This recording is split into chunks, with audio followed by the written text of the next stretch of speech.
Hola a todos, bienvenidos a este webinar internacional. Mi nombre es Jody Padilla Lozano y soy líder Inspira de Guayaquil de la comunidad de ex becarios de programas financiados por el Departamento de Estado de los Estados Unidos. También soy fundadora de Líderes Hub, una red de liderazgo que en conjunto con Inspira Ecuador ha desarrollado este programa de liderazgo competitivo. Lo que queremos es que ustedes aprendan a liderar sus iniciativas, emprendimientos o proyectos, logrando diferenciarse y superando a la competencia. Vamos a hablar sobre temas introductorios de competitividad y otras áreas de interés como innovación e intraemprendimiento. Son algunas de las prácticas que ustedes deben conocer para lograr destacarse de la competencia. Queremos agradecer a todas las organizaciones que apoyan esta iniciativa.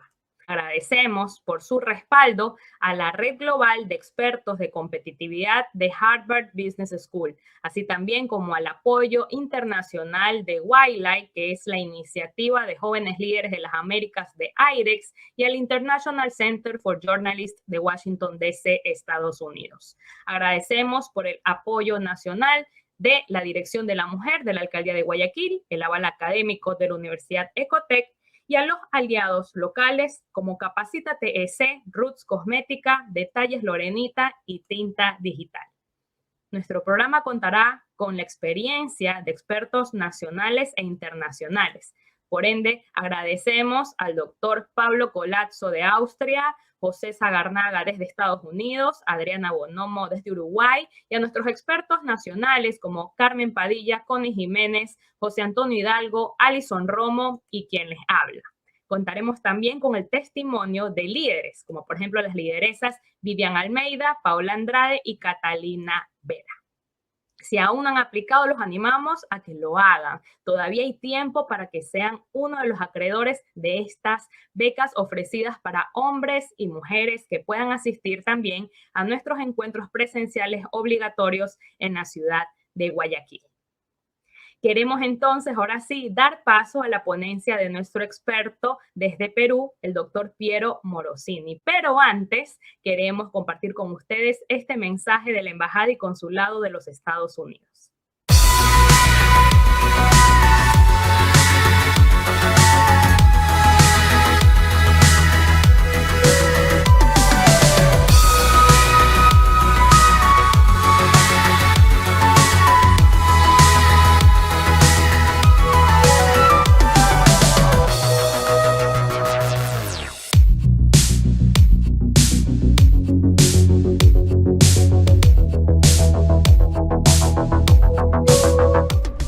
Hola, soy Olga Vashbush, directora de Prensa y Cultura del Consulado General de los Estados Unidos en Guayaquil. Bienvenidos a esta iniciativa de la Red Inspira Ecuador, que es la comunidad de 10,000 ex becarios de programas apoyados por el Departamento de Estado de los Estados Unidos. En esta red tenemos profesores de inglés, emprendedores, estudiantes secundarios, voluntarios de ONGs, funcionarios del sector privado y público.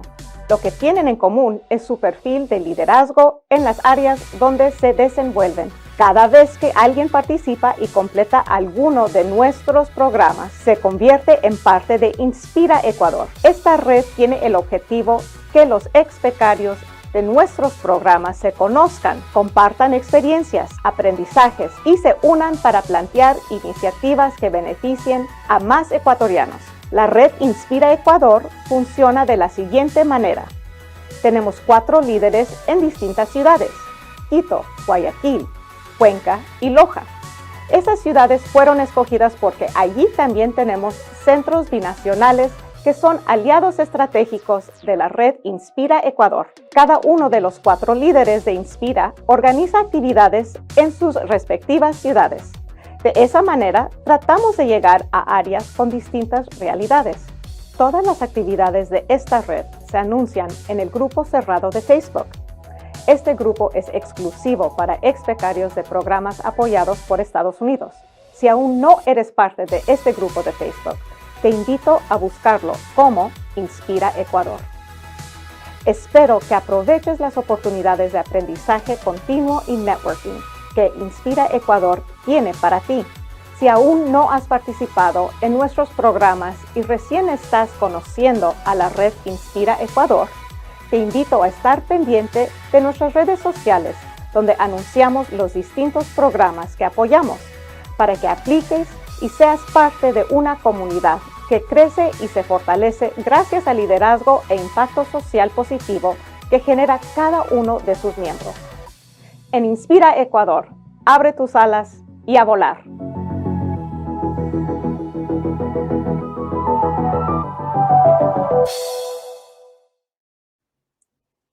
Muchísimas gracias por ese mensaje. Ahora sí, damos inicio a nuestra charla y vamos a presentar a nuestro ponente.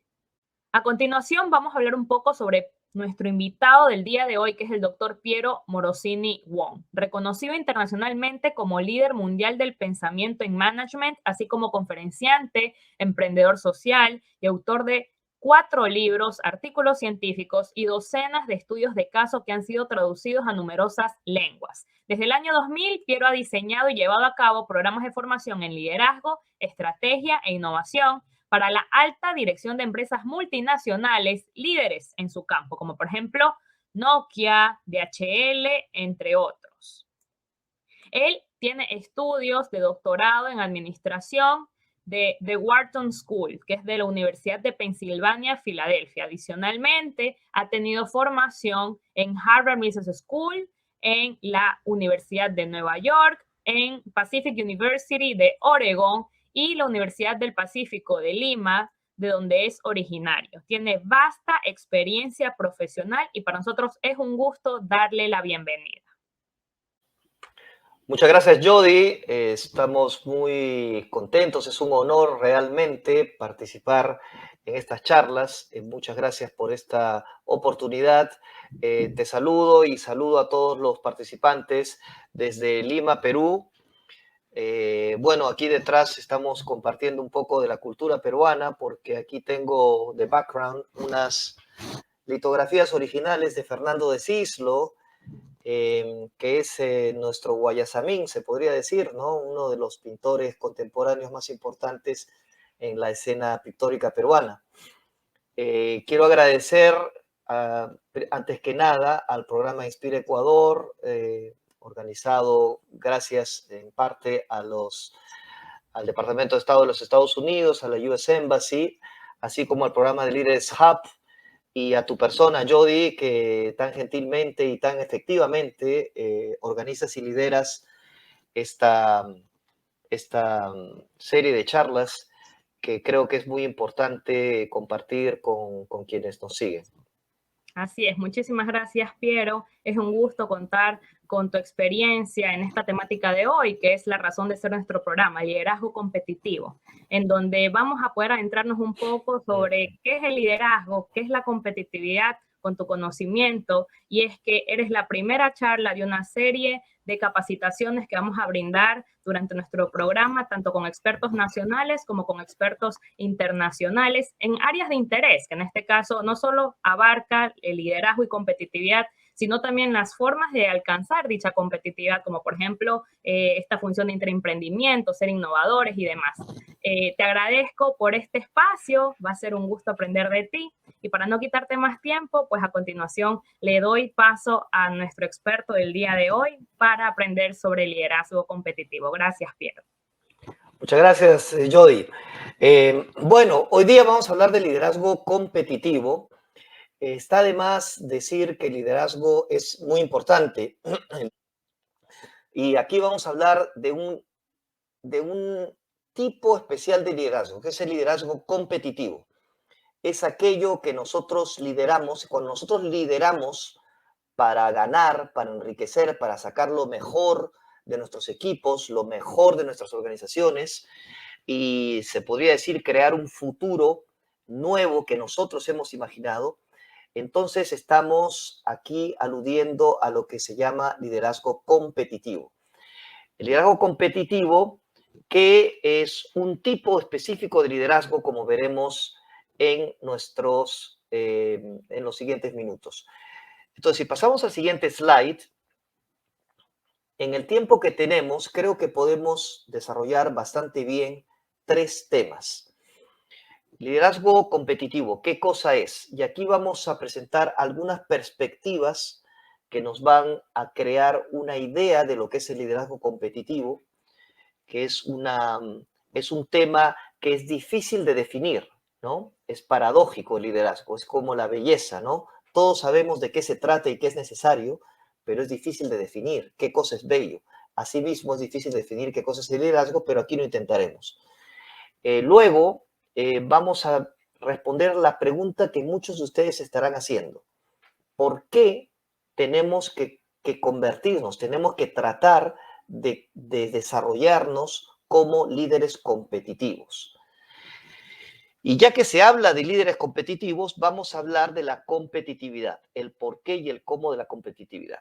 Obviamente, todas estas son nociones introductorias básicas que lo que se trata es de incentivar, de estimular a todos ustedes que me están escuchando para que puedan continuar a investigar y a desarrollar estos temas, que en realidad son fascinantes y son interminables. Algunos de mis slides van a estar en lengua inglesa.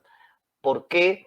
Porque voy a estar citando a muchos de los teóricos y de los académicos más importantes del liderazgo moderno, que casi todos vienen de universidades estadounidenses, como por ejemplo la Universidad de Harvard. Y entonces, como dicen los italianos, traductor traidor, ¿no? A veces cuando traducimos las cosas perdemos algo del significado. Entonces yo les voy a mostrar las citas originales y luego vamos a ir desarrollándolas en lengua española, así que nadie debe preocuparse por eso si es que nuestro dominio del inglés no es elevado. Si vemos el siguiente slide, en el siguiente slide estamos viendo aquí una cita de Ken Blanchard. Ken Blanchard es uno de los primeros, es la segunda generación de los académicos norteamericanos de la Universidad de Harvard, que escribieron mucho acerca de liderazgo en la revista académica Harvard Business Review, que es probablemente la más influyente del mundo en su género. Este señor Ken Blanchard solía decir que leadership is not something you do to people, it's something you do with people. En otras palabras, él decía, liderazgo no es algo que tú le haces a la gente, es algo que tú haces con la gente. En otras palabras, cuando nosotros nos imaginamos a alguien que está mandando a otro, eso no es liderazgo. Entonces vamos a ver, antes de definir qué cosa es liderazgo, vamos a ver qué cosa no es liderazgo. Si pasamos al siguiente slide, he hecho aquí un resumen acerca de lo que no es el liderazgo. Y esto espero que contribuya a disipar algunos mitos y algunas falacias que algunas personas solemos tener acerca del liderazgo en sentido académico, ¿no? Liderazgo, por ejemplo, no es mandar o comandar. Cuando yo comando, ordeno a alguien que haga algo, estoy operando como un comandante, no como un líder. Liderazgo tampoco es un intercambio. Cuando yo le digo a una persona, si tú haces esto, yo te pago tanto, y tú haces algo más, te doy un bono, no estás liderando, estás haciendo un intercambio, estás negociando. Entonces, el intercambiador o el negociador no necesariamente es un líder.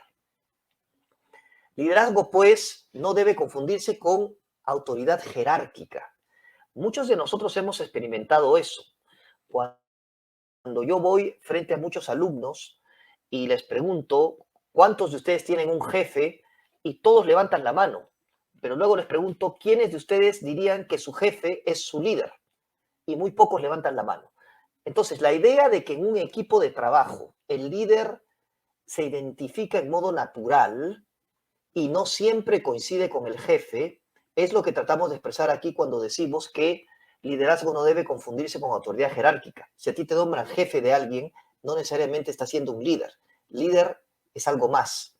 Líder es alguien que es reconocido como líder. Y no siempre el jefe tiene eso. A veces lo reconoces como jefe, más no como líder. Hacer las cosas correctamente no es ser un líder. Ustedes saben que ha habido muchos monstruos en la historia que han hecho cosas correctamente. Ha habido gente que ha hecho genocidios en modo muy científico, han eliminado millones de gentes de etnias específicas, en África, en Europa, en fin. Estas personas hacían las cosas correctamente, en el sentido de que cuando les mandaban matar a 100.000 personas, lo hacían en modo científico. Pero eso no quiere decir liderar, y mucho menos no quiere decir hacer las cosas correctas. O sea, hacer las cosas correctamente no es lo mismo que hacer las cosas correctas. El líder hace las cosas correctas, no hace las cosas correctamente. ¿Ok?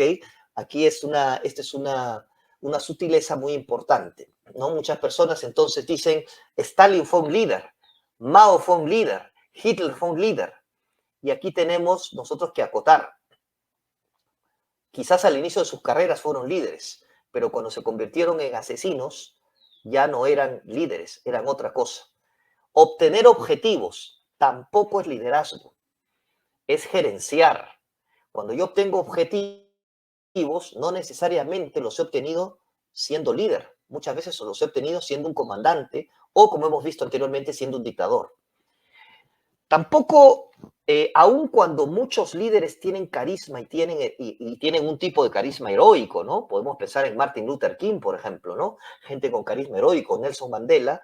No, eso no quiere decir que tener liderazgo, que tener un carisma heroico significa ser líder. Muchos líderes muy importantes en la historia no eran para nada carismáticos. Es más, muchos líderes reconocidos como líderes, a los seguidores les caían antipáticos. Ustedes recordarán Margaret Thatcher durante los años 80, todos los ingleses la reconocían como lideresa. Si tú le preguntabas, encuesta tras encuesta en el Reino Unido durante los años 80, ¿cuál es la política que te cae más antipática, menos carismática? Todos decían Margaret Thatcher, sobre todo después de que había sido algunos años primera ministro y había hecho muchas medidas muy duras, muy austeras. No, me cae antipática, no la veo para nada carismática. Es más, es lo contrario de carismática. Pero luego le preguntaban, ¿por quién vas a votar? Por Margaret Thatcher. ¿Por qué? Porque creo que es una lideresa. Entonces, tener carisma no es condición necesaria ni suficiente para ser un líder. Y esto es un poquito contraintuitivo, sobre todo para nosotros los latinos, porque los latinos casi siempre hemos tenido líderes carismáticos, pero ha habido personajes que sin ser líderes han sido muy carismáticos.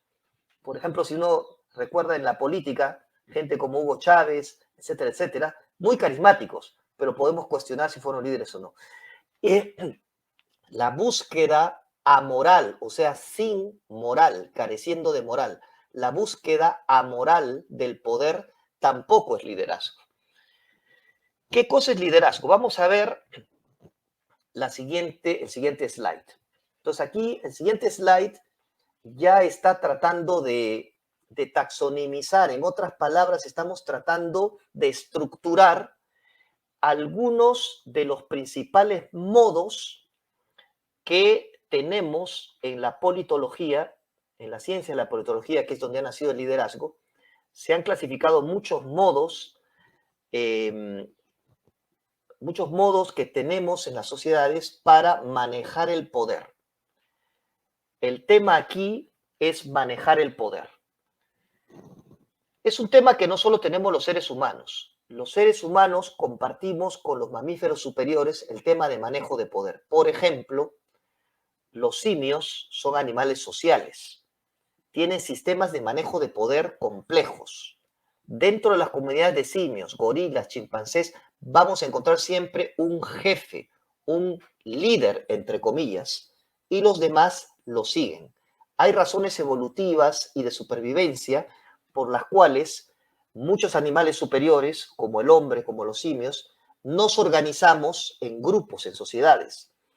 Y en estas sociedades surge el tema de cómo manejamos el poder dentro de estos grupos de seres humanos.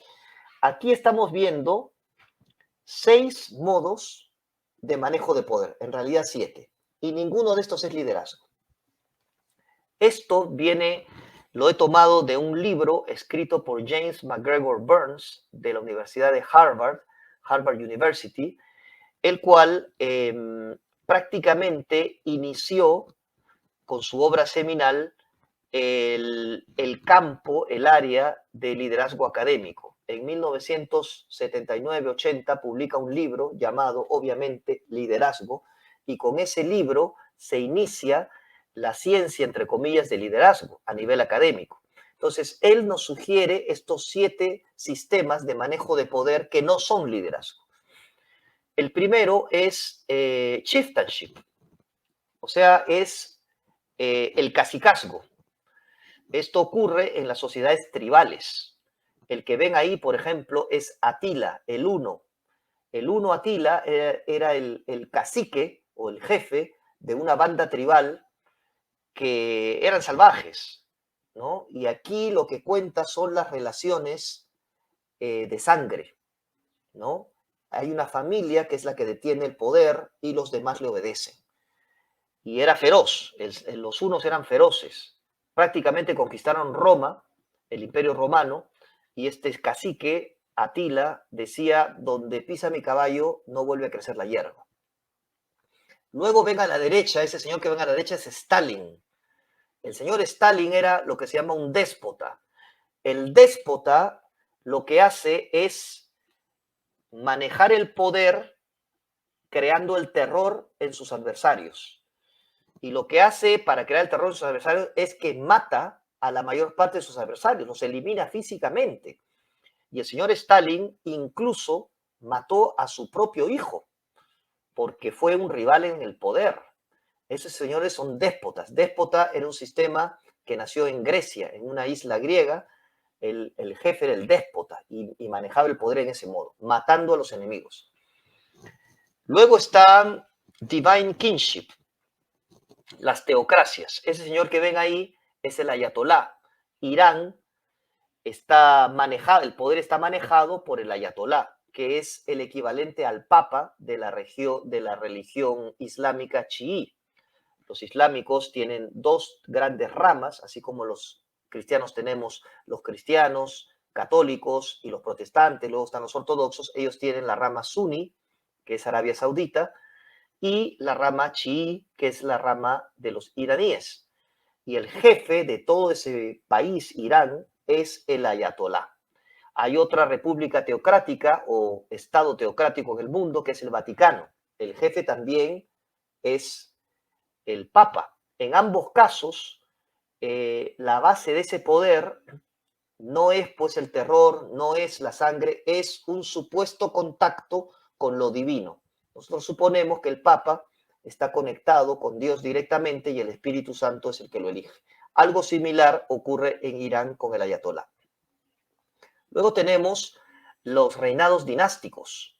Ese señor que ven ahí es el ahora rey de Inglaterra o del Reino Unido, Charles III o II, no sé cómo se ha llamado ahora cuando lo han coronado. Él es rey no porque inspire terror, no porque tenga un contacto con Dios, no porque sea un jefe tribal, sino por su sangre.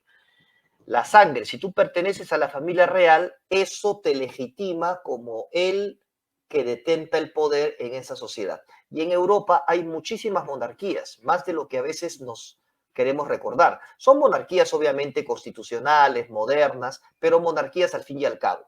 Y por ejemplo, el Reino Unido, Dinamarca, Holanda, Suecia, Noruega, España, son países de Europa donde todavía, ¿no?, el representante máximo, si bien tiene un poder bastante diluido, es el rey o la reina. Luego está el cesarianismo. Ese señor que ven ahí es Nerón, era un César. El César en Roma imperial era elegido porque controlaba la guardia pretoriana, o sea, el cesarianismo era un tipo de gobierno donde tú detentabas el poder sobre la base de controlar un escalón militar, la base de control militar. Y la guardia pretoriana no era una guardia, era un ejército de 30.000 altamente entrenados legionarios romanos. Todos los que han visto, por ejemplo, la película El Gladiador, han visto esos pretorianos, ¿no? La guardia pretoriana tomaba el poder y elegían al César. Y el César se mantenía en el poder siempre y cuando la guardia pretoriana lo toleraba. Luego están los sátrapas. Los sátrapas surgieron en Persia. El rey de reyes, que era el rey de Persia, así se llamaba, rey de reyes, conquistó territorios tan vastos que los dividió en satrapías. Y el ex rey de una provincia conquistada se convertía en el sátrapa. El sátrapa era un gobernador autónomo que podía recolectar impuestos y le daba una proporción de esos impuestos, una comisión al rey de reyes. Y obviamente se robaba mucho dinero. Entonces los sátrapas tenían mucho dinero. Muchas veces los sátrapas del imperio persa eran más ricos que el propio rey. Algo muy similar sucedió, por ejemplo, en el virreinato de Perú y de México, cuando España conquistó América. Y Ecuador y el actual Perú eran provincias del virreinato del Perú, como se llamó en esa época, y estaban manejados por sátrapas, que en nuestros países se llamaban los corregidores. Y están los dictadores. El dictador es parecido al déspota, porque es muy autoritario, pero a diferencia del déspota, al dictador lo que le gusta es matar leyes, no matar personas necesariamente. O sea, como se dice cruelmente, los dictadores matan menos que los déspotas, pero lo que matan es leyes. Lo primero que hace el dictador, llámese Napoleón I, llámese pues Hugo Chávez o llámese Fidel Castro, lo primero que hacen es cambiar la Constitución, cambiar las leyes para erigirse como, digamos, jefes de gobierno eternos, ¿no? Entonces, si nada de esto es liderazgo, ¿qué cosa es liderazgo? Eso lo vamos a ver en el siguiente slide. Este es el Cerro de los Siete Colores, la montaña de los Siete Colores en Ausangate, cerca de Cusco, Machu Picchu y todos esos lugares. Y es un lugar donde me gusta mucho aislarme, ¿no? Para meditar. Entonces creo que el background es ideal para definir lo que es liderazgo. Y es una definición que nos va a hacer meditar mucho, ¿no? Transformational Leadership. Esto lo escribió James McGregor Burns, el fundador de liderazgo, Universidad de Harvard. Transformational Leadership, dijo este señor, liderazgo transformacional, is engaging with others, es enganchar con otras personas. Enganchar, engage, es enganchar. Como decir, enamorar, seducir. O sea, liderazgo transformacional es cuando tú seduces a otras personas so that leaders and followers raise one another to higher levels, en modo tal que tanto los líderes como los seguidores se elevan mutuamente a niveles más altos de motivación y de moralidad. Vamos a repetirla en español completamente esta definición que invita a mucha meditación. El liderazgo transformacional, nos dice James McGregor Burns, consiste o sucede o emerge o ocurre cuando tú, líder transformacional, enganchas, seduces a otras personas en modo tal que tanto líderes como los seguidores se elevan mutuamente. O sea, no es que el líder eleva al seguidor, no es que el seguidor eleva al líder, se elevan mutuamente a niveles más altos de motivación y de moralidad. Entonces está claro, pues, que aquí por qué es incorrecto llamar a alguien como Hitler, sobre todo el Hitler de los últimos años, o de Mao Zedong el Mao Zedong de la Revolución Cultural, llamarlos líderes, porque ellos no elevaron mutuamente a los seguidores y a los líderes a niveles más altos de moralidad. Muchas veces lo hicieron de motivación, porque ya se sabe que esos señores tenían la habilidad diabólica de engatusar a mucha gente, entusiasmar a mucha gente, llenaban plazas, en fin.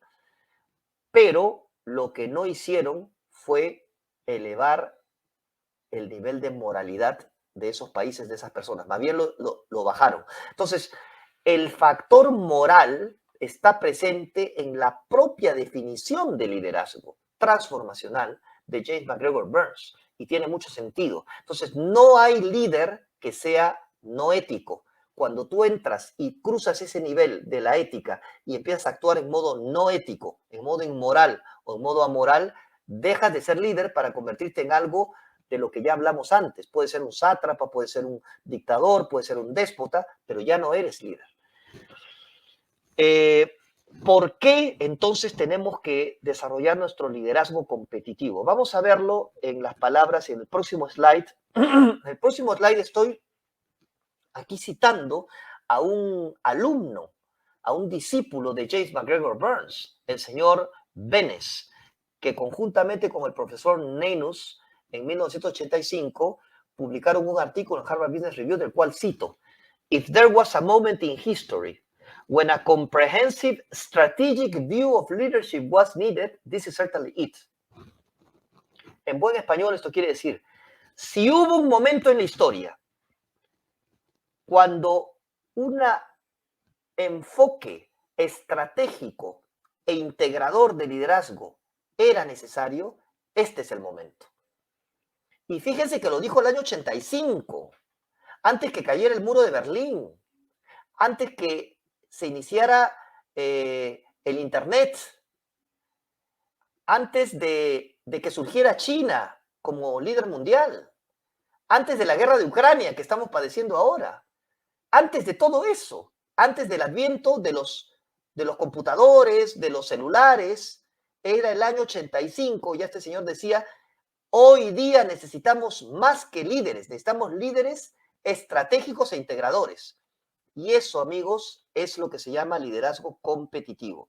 O sea, liderazgo competitivo es liderazgo estratégico y transformador. Y eso lo vamos a ver hoy día, lo necesitamos mucho más, incluso que el año 85. Y los líderes de este tipo son muy escasos. Y es por eso que debemos desarrollarnos como líderes competitivos. Y eso lo vamos a ver en el siguiente slide. Entonces, los líderes competitivos son los líderes que saben llevar a cabo el cambio estratégico. Todo cambia, amigos. Desde que comencé mi charla, todos nosotros hemos perdido ya varias docenas de neuronas, se han muerto en nuestro cerebro y hemos generado otras, nos han nacido otras. Nosotros cambiamos constantemente. Pero ¿qué cosa significa el cambio estratégico? Es cuando un ser humano decide cuándo cambiar, cuando ya el cambio no es, digamos, algo natural, algo que sigue en modo orgánico, pero cuando hay una persona que decide, vamos a cambiar ahora y vamos a cambiar en este modo, eso se llama cambio estratégico. Y aquí hay 4 modos, les estoy recordando, 4 modos tenemos para hacer este cambio estratégico, de los cuales creo que 2 se pueden llamar liderazgo competitivo. La primera columna desarrolla un paradigma de liderazgo que puede ser llamado transaccional. Liderazgo transaccional, según James MacGregor Burns, no es un verdadero liderazgo. Ocurre cuando tú ofreces algo a alguien, le propones que haga algo a cambio de algo. Le dices, mira, si tú haces esto, te pago tanto. Es el típico liderazgo, entre comillas, que tú ves en las organizaciones, la mayor parte de las organizaciones comerciales. Pero eso no es verdadero liderazgo, nos dice James MacGregor Burns, porque ahí no hay transformaciones reales. Ahí la gente está operando porque tiene una motivación extrínseca, o sea, porque le están dando algo de afuera. Mientras que el liderazgo, como hemos visto, es algo que sale de adentro. Entonces, tú cuando eres un líder transformacional competitivo, tú estás operando sobre la base de la motivación. Y la gente mataría por seguir al líder, porque se entusiasman genuinamente, se llenan de pasión. Eso no lo puedes comprar con dinero, ¿no? Eso no quiere decir que estos líderes transformacionales no le pagan bien a su gente, ¿no? No es algo maniqueo ni algo exclusivo. Estamos simplemente diciendo que el énfasis en el liderazgo transformacional no es el intercambio. ¿Qué cosa es? Si ven la segunda pregunta, en la segunda columna, liderazgo transformacional es aquel que ocurre cuando yo quiero cambiar mi identidad completamente. Por ejemplo, Nokia, el año 1800 ya existía Nokia, pero era una empresa que se dedicaba a producir botas de Hebe. Imagínense, botas de Hebe. También producían neumáticos para coches a inicios del siglo XX. Luego, en los años 70, decidieron transformar la empresa completamente y cambió la identidad, cambió el logo, cambió todo. Y ya saben lo que hizo Nokia. Prácticamente inventó la telefonía celular. Y muchas empresas cambian así. Entonces, el líder que hace esto es transformacional. Le ofrece a la gente la tierra prometida. Entonces, la motivación de los seguidores es intrínseca. Quiere decir que viene de adentro. Es una llama de pasión que no se apaga porque ha tocado tu pasión. Eso se llama motivación intrínseca. Motivación extrínseca es hacer algo porque te pagan.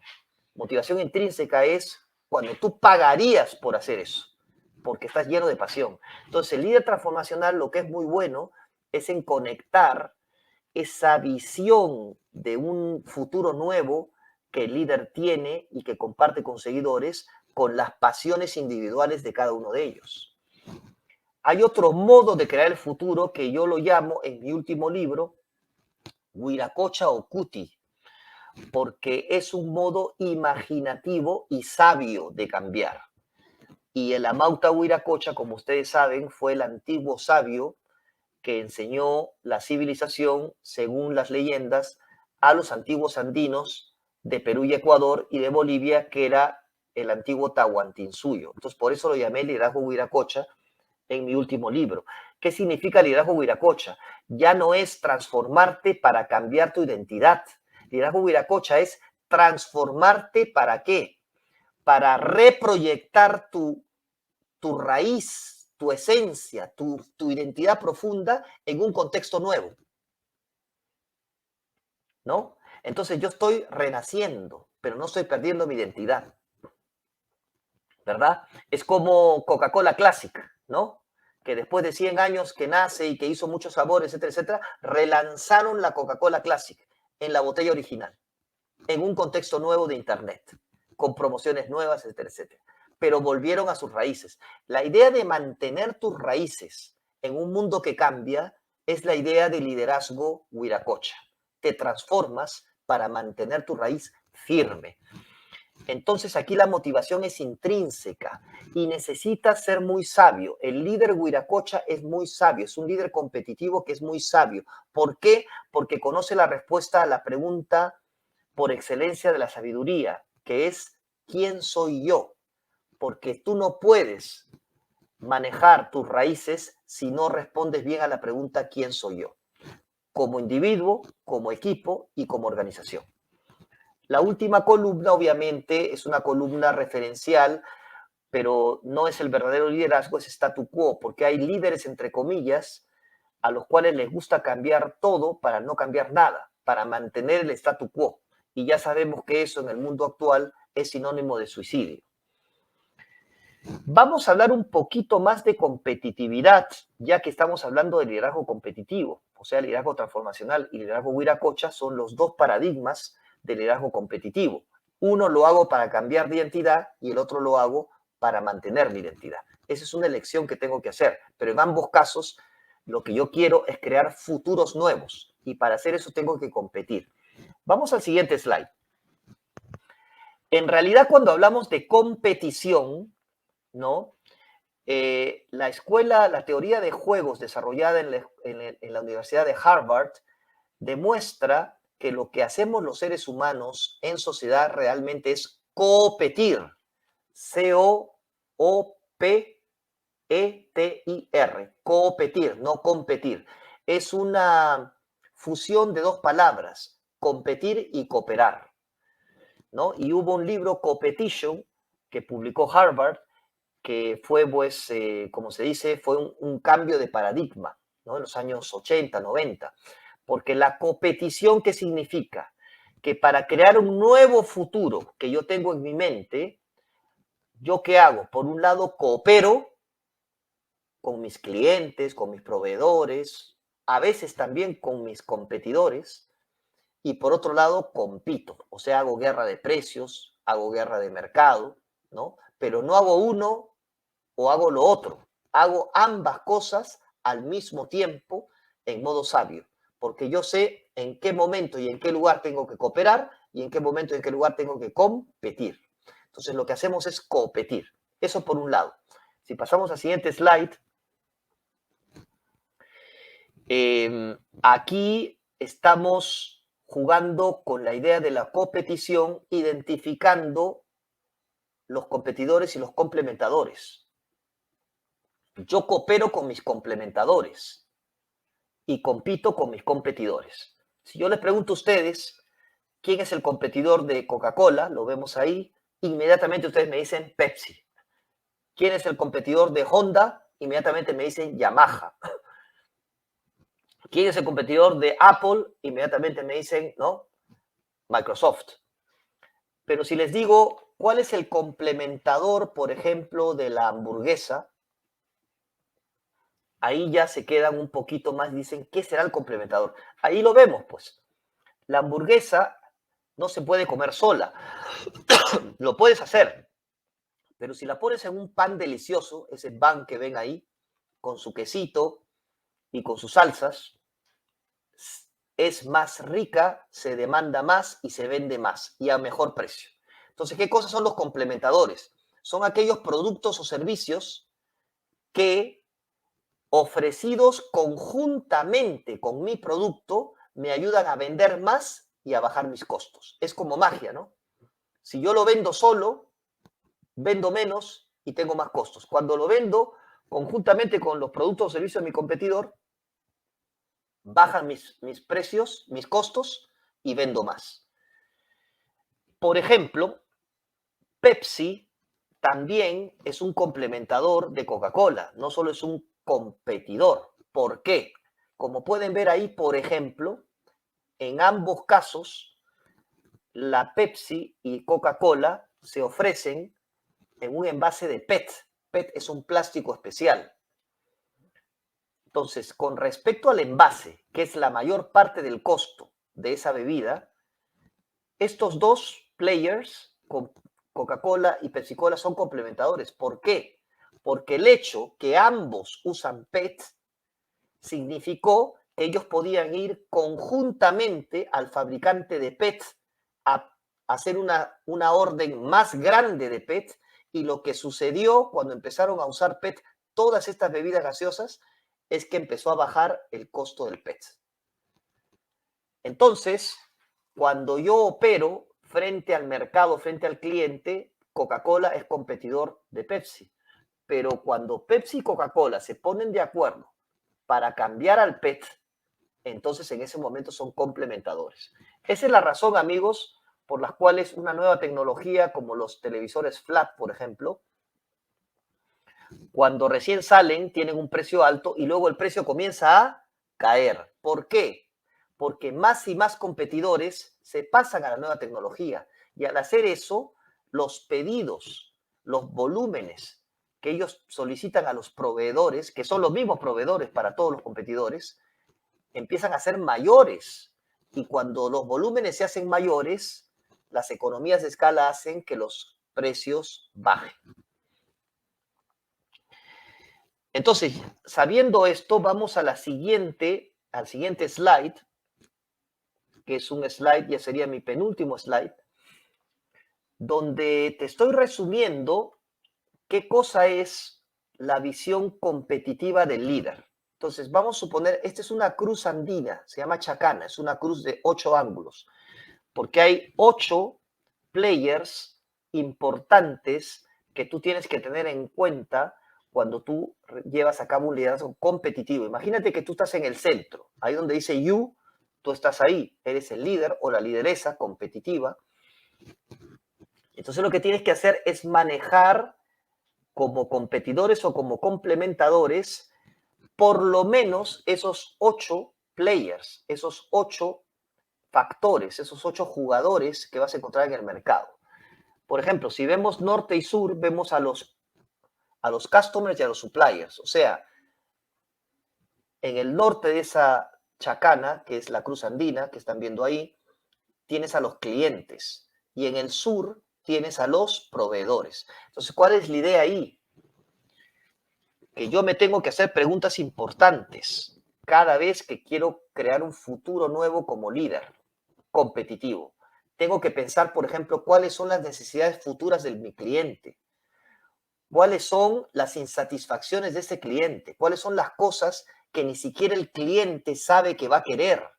¿Cómo puedo adivinar eso? Por la parte de los proveedores, yo tengo que pensar cómo puedo convertir a los proveedores en mis complementadores. Luego tengo en el eje este-oeste los competidores y los complementadores per se. Entonces, por un lado, yo tengo que hacer un juego de competición, ¿no? Con estos competidores. Tengo que identificar quiénes son mis rivales. Tengo que saber cómo me perciben mis rivales. Tengo que saber cómo creen yo que los percibo a ellos. Entonces hago un juego mental para anticipar a mis competidores. Sin embargo, cuando tú ves a los complementadores al lado derecho, lo que tengo que hacer ahí es identificar cuáles van a ser mis complementadores en el futuro, los complementadores que van a ser ganadores, ¿no? Cuando Zara salió al mercado, su complementador era un sistema de just in time que el señor Amancio Ortega, el fundador de Zara, identificó en la compañía de Toyota. Él se fue a Japón y vio que los coches japoneses de Toyota los fabricaban just in time. O sea, primero los ordena el cliente y luego rápidamente lo produzco y se lo entrego. Así no tengo inventario. Y él dijo, ¿por qué eso no lo aplicamos a la moda? Y creó un sistema just in time inspirado en Toyota para la moda. Entonces, en Zara, tú lo que tenías era que las colecciones salían muy rápidamente. Eran colecciones de muchísimos modelos diferentes, pero cada modelo tenía pocas unidades. Entonces había una escasez ahí y se acababan rápidamente en la tienda. Entonces no había inventario. Eso baja los costes increíblemente y es por eso que Zara, al menos en Europa, tiene precios y ganancias más elevadas que sus rivales. Luego están los nuevos entrantes y los sustitutos. Estos son los players que yo tengo que analizar para saber cuáles son las tecnologías del futuro. Los nuevos entrantes, ¿no? Los nuevos entrantes cuando entran, cuando las barreras a la entrada se eliminan. Y los sustitutos son aquellas tecnologías que yo adivino que hoy van a ser las ganadoras el día de mañana. Y luego están los reguladores y los grupos de presión. Los grupos de presión de hoy son los reguladores de mañana. Cuando Amnistía Internacional, cuando todas estas ONGs en los años 80 salieron a hablar, por ejemplo, del ambiente, de que había que conservar la naturaleza, etcétera, etcétera, se reían mucho. Y sin embargo, hoy en día, todos los reguladores de todos los países y aquellos globales exigen muchas normativas ecológicas a los competidores y a las compañías. Entonces, la idea es que yo tengo que identificar a los grupos de presión de hoy porque sé que van a ser los reguladores de mañana. Este es un ejemplo de cómo mentalmente yo tengo que operar cada vez que me propongo desarrollar mi liderazgo competitivo. Ya no se trata solamente de inspirar a la gente, sino de crear nuevos mundos en el futuro y para eso tengo que operar a lo largo de todas estas levas competitivas que estamos viendo en este slide. Y luego tenemos que ir a trabajar para realizar nuestros sueños. Y creo que en este momento es cuando les voy a mostrar mi último slide, porque creo que es un slide que al menos intenta dejarnos algo inspirador. Entonces, en este último libro que publiqué, Las 7 llaves de la imaginación, Seven Keys to Imagination, hay un dicho en quechua, el idioma de nuestros ancestros, que dice así, Yankaimi Pachayachachij Japajñan. En inglés se puede traducir como Good work is the great pathway that leads to cosmic harmony. Y en español les quería dejar con este pensamiento, ¿no? El trabajo o el buen trabajo es el gran sendero que conduce a la armonía cósmica. Entonces, el gran sendero que conduce a la armonía cósmica necesita, amigos, de líderes competitivos. Entonces, con esto yo me despido agradeciendo una vez más a todos ustedes por haberme escuchado, por haber compartido. Aquí están los datos de mi persona, si es que desean contactarme directamente. Y aprovecho para cerrar mi charla agradeciendo nuevamente a Jody por la excelente iniciativa y la coordinación y el liderazgo real, ¿no?, que llevas a cabo con estas charlas. Y bueno, pues espero que esta sea la primera de una serie de interacciones que podamos tener. Con mucho gusto. Gracias. Fantástico, Piero. Te agradezco un montón por haber plasmado la esencia de este programa que hemos trabajado durante tanto tiempo y que afortunadamente tú has logrado ser parte con tu experiencia, compartiéndonos todas tus investigaciones, parte de tus investigaciones que has desarrollado en liderazgo.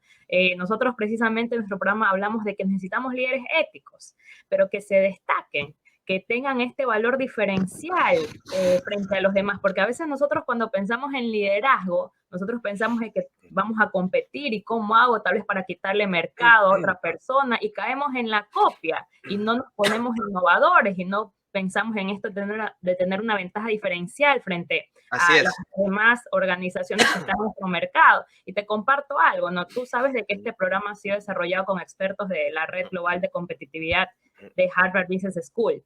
Y te cuento una anécdota, que fue la anécdota con la que prácticamente iniciamos el conocimiento de este trabajo que se viene haciendo desde la Escuela de Negocios de Harvard. Y es que el líder de esta comunidad es el doctor Michael Porter. Y nos dijo al ingresar como país, porque más allá de representar tal vez alguna institución, representamos a un país, que en este caso estamos liderados por la doctora Carmen Padilla. Y lo que nos dijeron fue, hay un gran reto en el país. Ustedes se van a topar con un escenario de que tenemos el pastel y el pastel está dividido en X pedazos. Y el gran reto es de que la mayoría tiene la mentalidad de incrementar su pedazo del pastel y no piensan en agrandar el pastel, ¿no? Entonces, ahí es que nosotros caemos en el tema de la copia, posiblemente, ¿no? Que queremos quitar mercado y tal vez hacer lo que ya conocemos, lo que a otros les ha funcionado. Pero lo que hablamos también con este liderazgo competitivo es de que aprendan a diferenciarse, que sepan que pueden incluir distintos componentes en las actividades que realizas, como en tu caso, que es el rescate cultural, que es muy inspirador cuando hablas sobre tu especialidad en el liderazgo Wiracocha. Así que gracias por habernos compartido prácticamente todos estos elementos con los que tú te has inspirado para que las personas vean que pueden ejercer un estilo de liderazgo propio. Sí, es verdad, les vamos a dar conocimiento sobre los estilos de liderazgo, ¿no? Tú hablaste de dos, ¿no? Del liderazgo transaccional, transformacional, el pasivo evitativo, por qué estos estilos de liderazgo funcionan dentro de ciertos ámbitos, ¿no? ¿Verdad? Pero quisiera hacerte una pregunta final con toda la experiencia que tú tienes. Ya que vamos a tratar sobre este tema de reconocer los estilos de liderazgo, ¿cuál consideras que es el componente más importante del liderazgo transformacional que debemos rescatar al momento de ejercer este liderazgo competitivo? ¿No, verdad? Que ellos aprendan este tema de diferenciarse. Sí, es verdad, hay que transformarse, como tú decías, ¿no? Pivotear, renovarse. Pero ¿cuál, tal vez es ese o tal vez es otro componente que tú consideras que debemos hacer énfasis con nuestros futuros becarios para profundizar en las clases que tendremos presencialmente aquí en la ciudad de Guayaquil? Sí, es una excelente pregunta. En mi experiencia, el factor principal para desarrollar un liderazgo transformacional, un liderazgo competitivo transformacional, es desarrollar la capacidad de introspección. Creo que no soy el único que ha concluido esto, ¿no? En los Estados Unidos, Bill George, que es un profesor de liderazgo de Harvard, un colega mío en Suiza, cuando trabajé ahí en una business school muy importante, compartimos la misma oficina, y él luego en Estados Unidos llevó a cabo una gran encuesta donde le preguntó a la gente, a los grandes líderes, exactamente eso que tú estás preguntando, ¿no? ¿Cuál es el factor principal en el desarrollo de tu liderazgo transformacional, competitivo? Y la respuesta fue esa: es desarrollar la capacidad de introspección. No es la introspección, es la capacidad de desarrollar, ¿no? Esta habilidad de introspección. O sea, no es el fútbol, es la capacidad de entrenarte todos los días en fútbol. O sea, los grandes líderes realmente dedican una proporción significativa de su tiempo cada día, cada semana, a hacerse preguntas de tipo introspectivo. ¿Quién soy yo? ¿Cómo me estoy desempeñando? ¿Cuál es mi propósito? ¿Por qué hice lo que hice? ¿Por qué hago lo que hago? ¿Por qué me comporto como me comporto? Ese tipo de cosas, ¿no? ¿Qué me motiva? ¿Mm?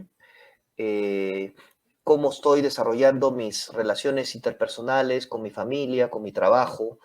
Ese tipo de cosas, ¿no? Preguntas muy Un profundas. funcionamiento de redescubrirnos constantemente, porque evidentemente vamos cambiando con el tiempo y las circunstancias cambian, el contexto, así que genial, genial. Muchas gracias por Exactamente. darnos ese mensaje final para que las personas que nos están viendo, que tal vez ya han aplicado, que todavía no se animaban, sepan que este es un ejercicio diario y continuo. Nosotros Así tenemos es. que estar constantemente aprendiendo sobre liderazgo, estilos de liderazgo, encontrar tal vez cuál es el más óptimo para nosotros. Y nuestra función actual, pues, es precisamente darles las herramientas para que ustedes conozcan cómo ejercer un liderazgo competitivo en este caso. Así que muchísimas gracias, Piero. Te agradezco por tu tiempo, por estar aquí con nosotros. Estoy segura que las personas van a quedar encantadas con lo que tú nos has brindado, tus conocimientos, y que van a estar muy animadas en participar en nuestro programa de liderazgo competitivo. Gracias por acompañarnos y ya dejamos tu contacto para que ellos estén también al tanto de todas las actividades que realizas, incluidos pues tus libros, que yo personalmente tengo uno y es fascinante, así que están todos invitados Gracias. también a leerte y a conocerte más como autor y a partir de esta experiencia que has compartido con nosotros. Así que ya nos vamos despidiendo entonces con las personas que nos están viendo. Gracias por acompañarnos y gracias otra vez, Piero, por estar junto a nosotros. Apliquen, todavía tienen tiempo para hacerlo. Gracias, Piero. Gracias, Jody. Gracias, Ecuador. Hasta luego. Chao. Gracias.